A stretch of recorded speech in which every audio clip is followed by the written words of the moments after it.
परिचय। अंकिता, हम जानते हैं कि जनन सभी जीवों की वह क्षमता है जिसमें एक जीव लगभग अपने समान गुणों वाले एक छोटे से जीव को जन्म देता है। हाँ, हम ये भी कह सकते हैं कि जनन वो प्रक्रिया है जिसके द्वारा प्रजातियां यानी स्पीशीज आगे बढ़ती हैं। तो आओ, अपने इस नए अध्याय में हम जनन के बारे में विस्तार से चर्चा करें।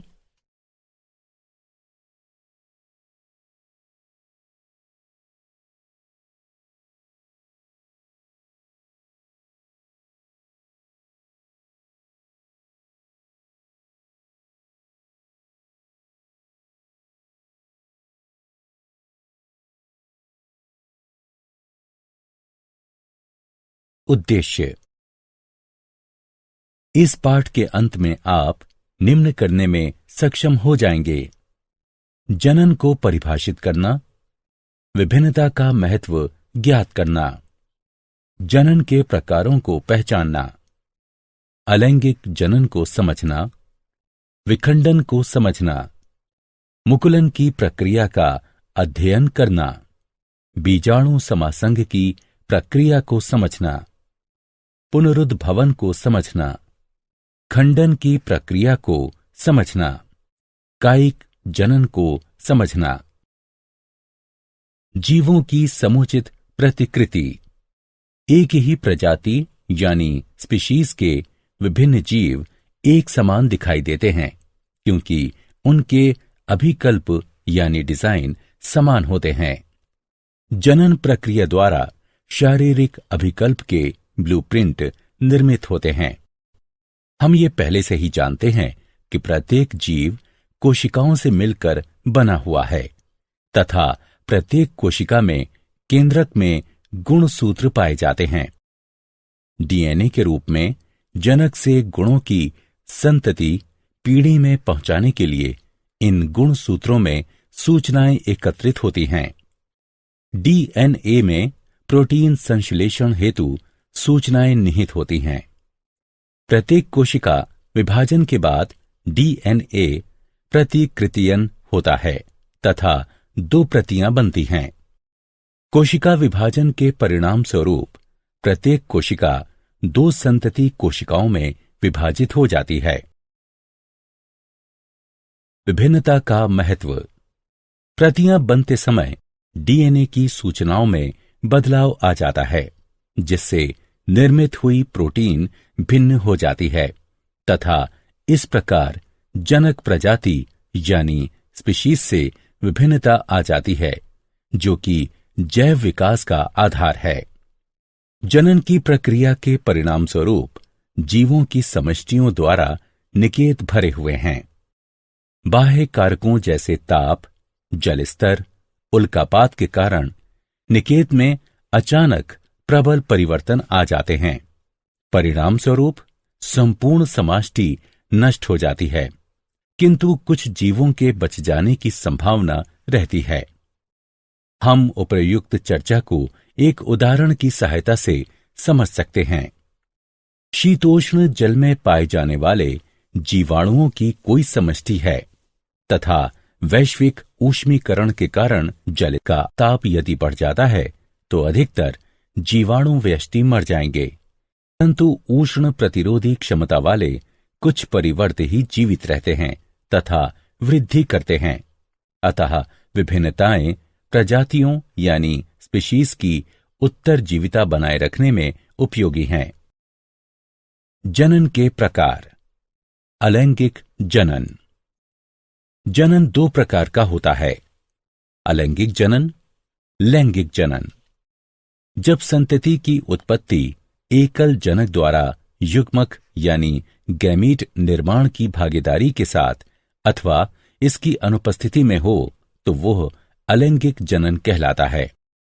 उदाहरण: अमीबा में द्विखंडन, हाइड्रा में मुकुलन, राइजोपस में बीजाणु समासंग और पुष्पी पौधों में कायिक जनन। अलैंगिक जनन में कोशिका विभाजन असमसूत्री या समसूत्री होता है जो नए जीव उत्पन्न होते हैं वे बिल्कुल अपने जनक से मिलते जुलते होते हैं तथा यह एक तीव्र गुणनात्मक यानी बहुलीकरण विधि है। अलैंगिक जनन की कमियां ये हैं कि इसमें एक पीढ़ी से दूसरी पीढ़ी में एक समान जीव ही उत्पन्न होते हैं तथा जैव विकास संभव नहीं हो पाता है, जिससे कि विविधता उत्पन्न नहीं होती है।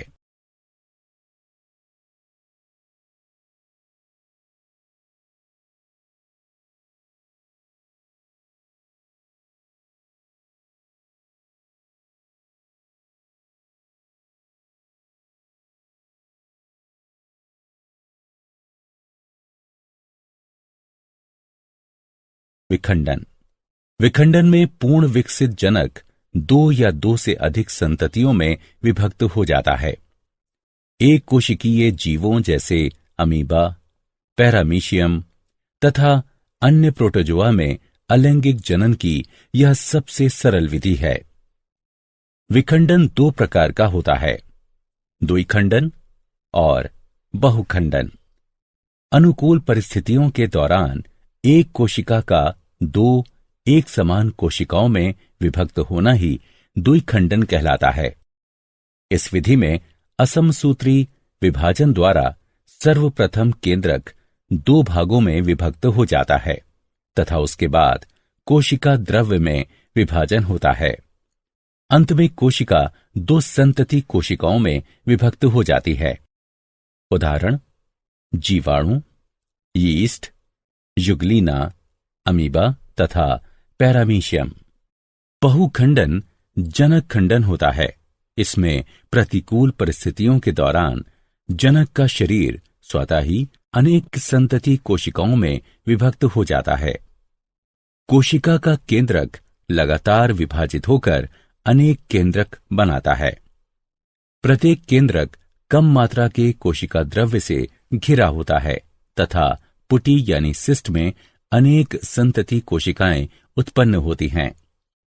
अनुकूल परिस्थितियों में पुटी यानी सिस्ट टूटकर छोटी संततियों को मुक्त करता है।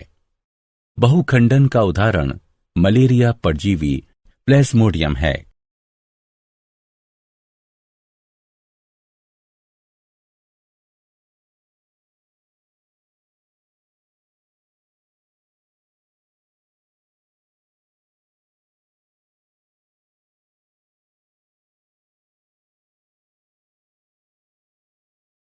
मुकुलन।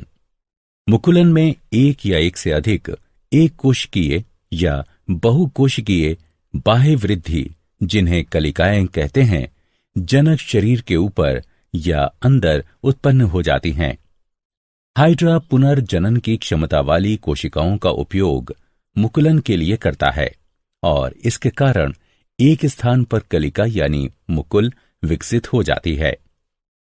यह कलिका यानी मुकुल वृद्धि करके एक नन्हे जीव में बदल जाता है तथा पूर्ण विकसित होकर जनक से अलग होकर स्वतंत्र जीव बन जाता है।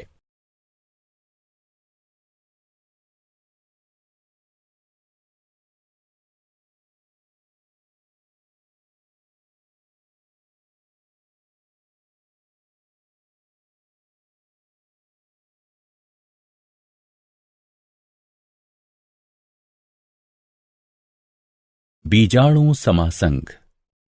जब ब्रेड के एक टुकड़े को कुछ दिनों के लिए नमी और अंधेरे में रख दिया जाता है तो वायु में उपस्थित राइजोपस के बीजाणु ब्रेड पर चिपक जाते हैं और राइजोपस का एक नई कवकी पौधा उत्पन्न हो जाता है। राइजोपस में एक गांठ जैसी संरचना पाई जाती है जो कि जनन में भाग लेती है। इसे बीजाणुधानी कहते हैं। इसमें बीजाणु पाए जाते हैं जो कि नए राइजोपस में विकसित हो जाते हैं।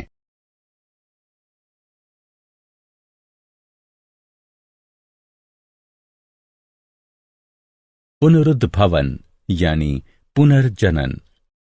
पूर्ण रूपेण विभेदित जीवों में अपने कायिक भाग से नए जीव के निर्माण की क्षमता को पुनरुद्भवन कहते हैं। इसमें जीव के शरीर का कटा या टूटा हुआ भाग वृद्धि या पुनरुद्भित होकर एक नया पूर्ण जीव विकसित हो जाता है।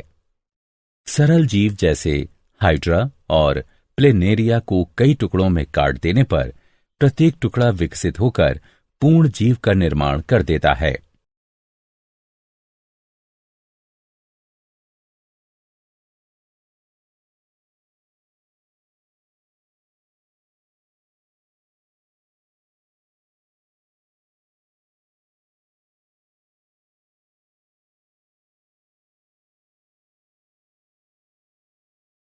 खंडन।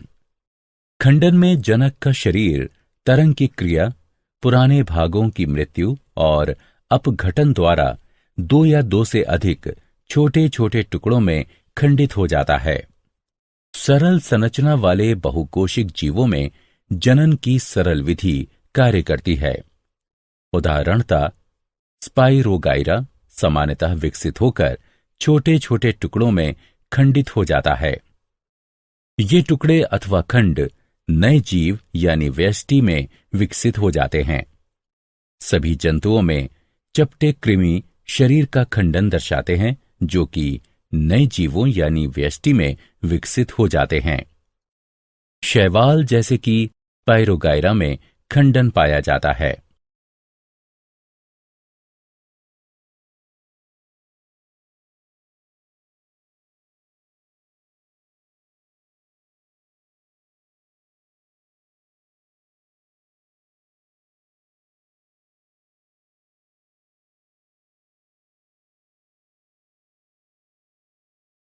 कायिक जनन।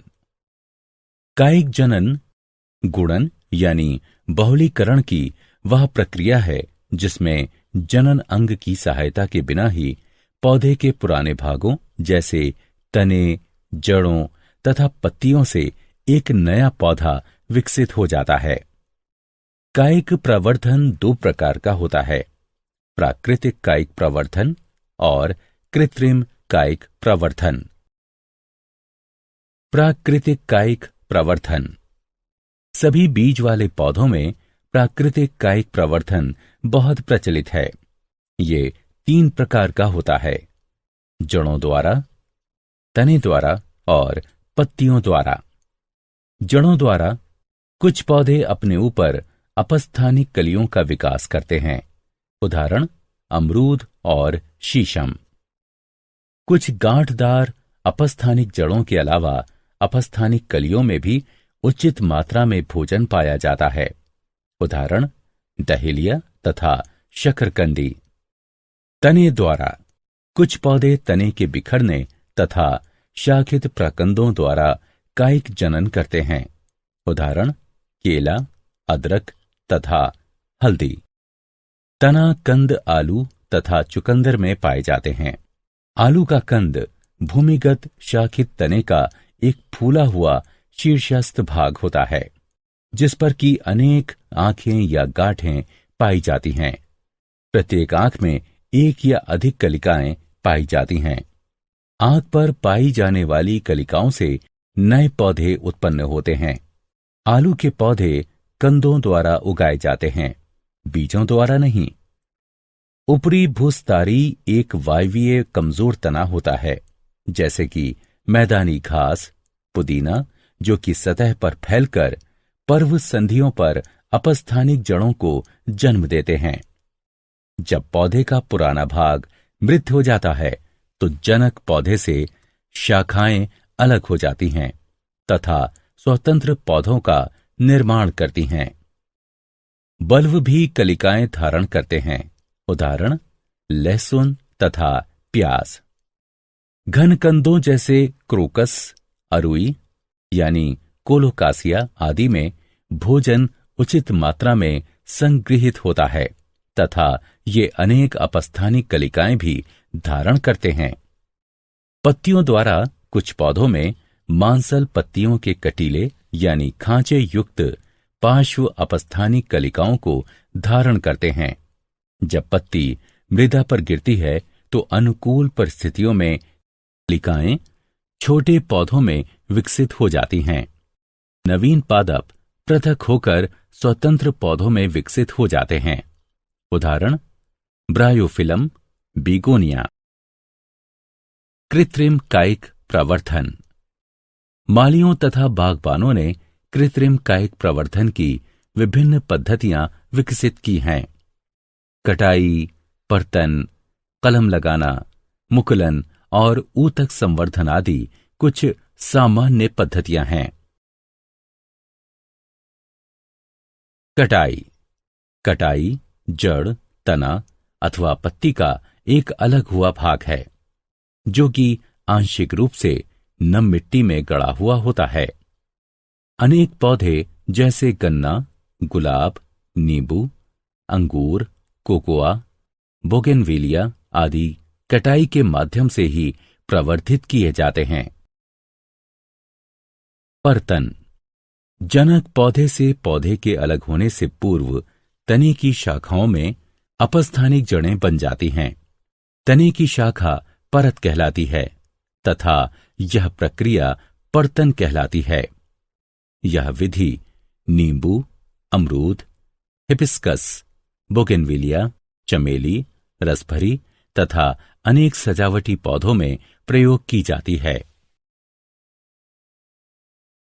कलम लगाना। जनन की इस पद्धति में दो निकटवर्ती संबंधित किस्मों वाले पौधों को एक साथ जोड़ दिया जाता है जिससे कि वे एक पौधे के रूप में ही रहते हैं। पौधे का एक भाग जो कि पौधे के अन्य भाग पर कलम लगाता है पौधे की कलम यानी साइकान कहलाता है तथा वो पौधा जिस पर कलम लगाई जाती है डंठल यानी स्टॉक कहलाता है। उदाहरण आम, सेब, मटर, नींबू और अमरूद। मुकुलन। मुकुलन में एक वांछनीय पौधे के तने से छालयुक्त एक छोटी कलिका यानी मुकुल ली जाती है। इसके बाद डंठल की छाल में बनाई गई काट यानी दरार में घुसाई जाती है। दोनों को बांध दिया जाता है तथा इन्हें सूखने से बचाया जाता है। उदाहरण गुलाब, आलू बुखारा आदि। ऊतक संवर्धन।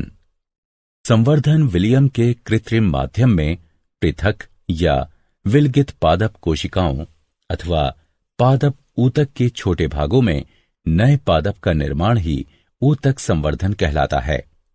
पौधे के वृद्धि वाले सिरे से ऊतकों अथवा विलगित कोशिकाओं को हटाकर तथा उन्हें कृत्रिम माध्यम में रखकर पौधों को विकसित कराया जाता है। पादप ऊतक विभाजित होकर कोशिकाओं के छोटे समूह बनाते हैं जिन्हें कैलस कहा जाता है। कैलस को एक ऐसे अन्य माध्यम पर स्थानांतरित किया जाता है जिसमें कि वृद्धि तथा विभाजन के लिए हार्मोन पाए जाते हैं जिससे कि पादपक या छोटा पौधा बनता है। बने हुए पादपक को गमलों या मृदा से प्रतिरोपित किया जाता है जहां वे वृद्धि करके विकसित पौधे बना सकते हैं। यह बाह्य यानी इन विट्रो सूक्ष्म प्रवर्धन भी कहलाता है क्योंकि यह प्रक्रिया एक परख नली यानी टेस्ट ट्यूब में एक कृत्रिम पर्यावरण का प्रयोग कर जनक पौधे के बाहर होती है। यह सजावटी पौधों जैसे ऑर्किड, डहेलिया तथा कॉर्नेसन के लिए प्रयोग की जाती है।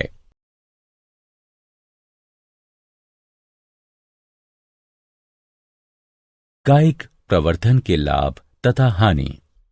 आइए कायिक प्रवर्धन से होने वाले कुछ लाभों तथा हानियों की चर्चा करते हैं। लाभ। कायिक प्रवर्धन एक सस्ती, आसान तथा तेजी से होने वाली प्रक्रिया है। कायिक प्रवर्धन द्वारा जनक पादप के गुण यानी लक्षण संग्रहित रहते हैं। कायिक प्रवर्धन उस पौधे के प्रवर्धन में भी सहायक है जो कि जीवन शक्ति वाले बीज उत्पन्न नहीं करता है। हानियां। कायिक प्रवर्धन से पौधों की संख्या में आवश्यकता से अधिक वृद्धि हो जाती है। इसमें कोई भी जैव विभिन्नता नहीं पाई जाती है तथा पौधे पर्यावरण के कम अनुकूल हो जाते हैं। जनक पादपों में पाए जाने वाले रोग संततियों में स्थानांतरित हो जाते हैं।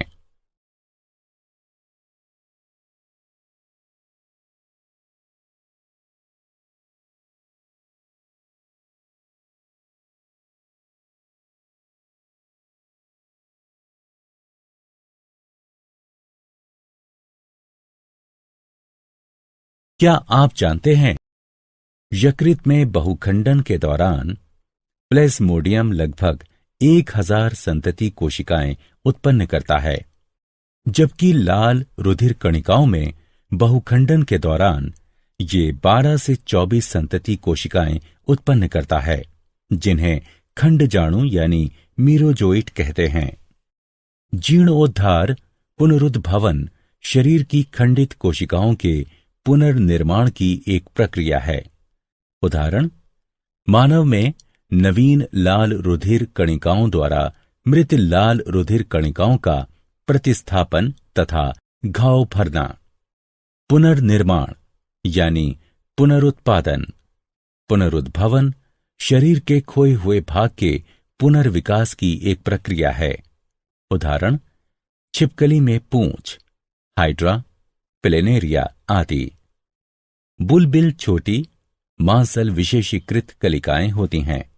जब वे भूमि पर गिर जाती हैं तो नए पादप को जन्म देती हैं।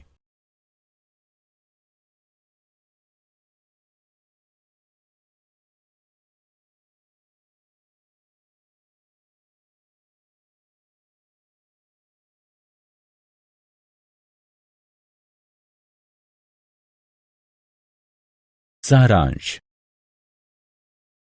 आइए हमने जो कुछ सीखा है उसे संक्षेप में दोहराएं। वह प्रक्रिया जिसमें वर्तमान यानी मौजूदा जीवों से नए जीव की उत्पत्ति होती है, जनन कहलाती है। अलैंगिक जनन में नए जीव एक ही जनक से बनते हैं। कुछ जीव जैसे स्पाइरोगायरा सामान्यतः विकसित होकर छोटे छोटे टुकड़ों में खंडित हो जाते हैं। ये टुकड़े अथवा खंड नए जीव यानी व्यष्टि में विकसित हो जाते हैं। पौधों जैसे मनी प्लांट, गुलाब, अंगूर आदि में कायिक प्रवर्धन कटाई द्वारा होता है। पर्तन में पौधे की शाखा का सिरा भूमि की तरफ मुड़ यानी झुक जाता है तथा नम मृदा द्वारा ढक जाता है। कलम लगाने में दो निकटवर्ती संबंधित किस्मों वाले पौधों को एक साथ जोड़ दिया जाता है, जिससे कि वे एक पौधे के रूप में ही रहते हैं। जंतुओं में अलैंगिक जनन की विभिन्न प्रक्रियाएं विखंडन, मुकुलन, खंडन तथा पुनरुद्भवन हैं।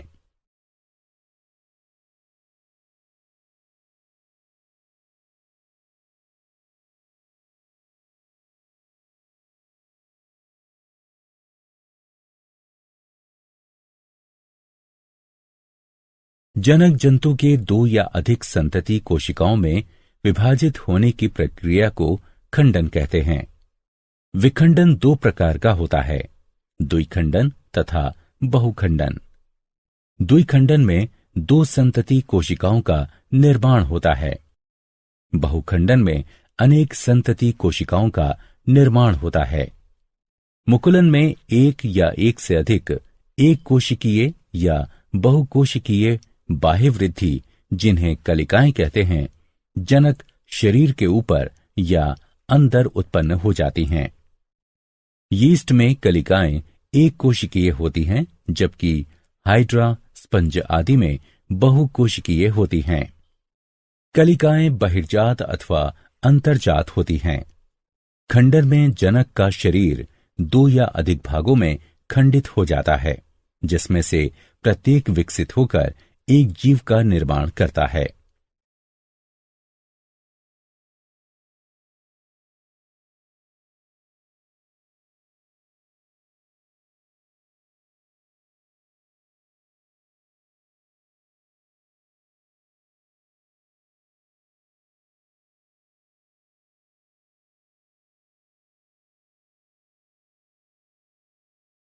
पूर्ण रूपेण विभेदित जीवों में अपने कायिक भाग से नए जीव के निर्माण की क्षमता को पुनरुद्भवन कहते हैं। निम्न जीवों में पुनरुद्भवन की क्षमता अधिक होती है।